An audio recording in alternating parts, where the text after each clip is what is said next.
લક્ષ્ય ન્યૂઝ, એક નજર, એક લક્ષ્ય.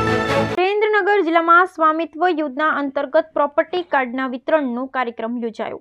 પલાશ ગામના આસપાસના 5 જેટલા ગામના 97 જેટલા લોકોને સ્વામિત્વ કાર્ડનું વિતરણ. સ્વચ્છતા અને નશામુક્તિ અંગેના સામૂહિક શપથ બાદ વડાપ્રધાનનું વક્તવ્ય વર્ચ્યુઅલી માધ્યમથી નિહાળતા ગ્રામજનો.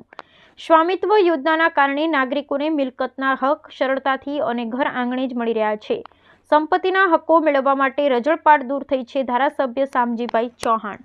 સુરેન્દ્રનગર જિલ્લામાં વડાપ્રધાન નરેન્દ્રભાઈ મોદીના અધ્યક્ષસ્થાને વર્ચ્યુઅલ માધ્યમથી સ્વામિત્વ યોજના અંતર્ગત પ્રોપર્ટી કાર્ડ વિતરણ જિલ્લા કક્ષાનો કાર્યક્રમ મૂળી તાલુકામાં પલાસા પ્રાથમિક શાળા પલાસા ગામ ખાતે યોજાયો હતો, જેમાં આસપાસના 5 જેટલા ગામના 97 જેટલા લોકોને સ્વામિત્વ કાર્ડનું વિતરણ કરવામાં આવ્યું હતું. આ તકે ચોટીલા ધારાસભ્ય શામજીભાઈ ચૌહાણે પ્રાસંગિક ઉદ્બોધન કરતા જણાવ્યું હતું કે વડાપ્રધાન નરેન્દ્ર મોદીની પ્રેરણાથી કેન્દ્ર સરકાર દ્વારા શરૂ કરવામાં આવેલી આ પહેલના કારણે નાગરિકોને મિલકતના હક સરળતાથી અને ઘર આંગણે જ મળી રહ્યા છે અને સંપત્તિના હકો મેળવવા માટેની તેમની રજળપાટ દૂર થઈ છે. આજે પદાધિકારીઓ અને ઉચ્ચ સરકારી અધિકારીઓ પણ માત્ર ઓફિસમાં બેસી ન રહેતા લોકો વચ્ચે જઈ તેઓના પ્રશ્નો સાંભળી યોગ્ય નિરાકરણ લાવી રહ્યા છે.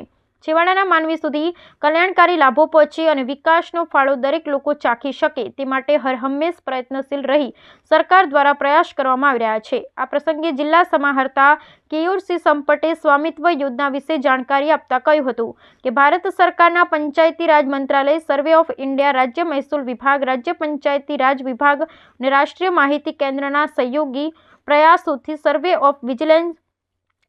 Of villages and mapping with improvised technology in village areas યોજનાનો અમલ કરવામાં આવી રહ્યો છે. આ યોજના થકી મિલકત સંબંધિત વિવાદો ઘટશે તેમજ ગ્રામીણ વિસ્તારમાં પ્રોપર્ટી અને પ્રોપર્ટી ટેક્સના વધુ સારા આકારણીની સુવિધા થકી ગ્રામ્ય વિસ્તારનું માળખું સુદૃઢ બનાવી શકાશે.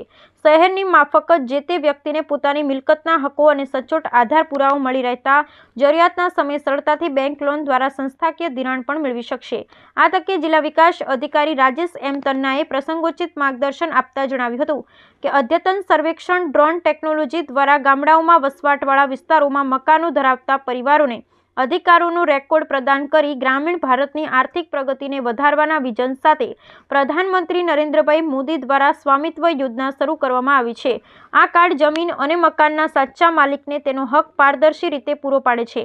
મિલકતને લઈ અને કુટુંબમાં વાદ વિવાદ થતા હતા તેનું નિરાકરણ આ કાર્ડને કારણે કાયમી ધોરણે આવશે.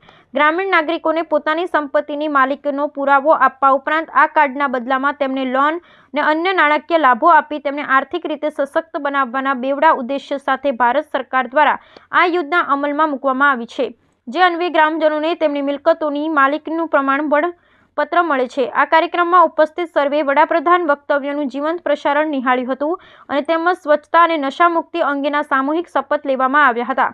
તેમજ કાર્યક્રમના અંતે ઉપસ્થિત મહાનુભાવોના હસ્તે વૃક્ષારોપણ કરવામાં આવ્યું હતું. આ તકે ગામના સરપંચ, પદાધિકારી, પ્રાંત અધિકારી, જમીન દફતર, જિલ્લા નિરીક્ષણ અગ્રણી, મામલતદાર, તાલુકા વિકાસ અધિકારી, શાળાના આચાર્ય તેમજ સંબંધિત વિભાગના અધિકારીઓ, કર્મચારીઓ, લાભાર્થીઓ તેમજ ગ્રામજનો ઉપસ્થિત રહ્યા હતા. Bureau report Brijesh Trivedi, Surendranagar.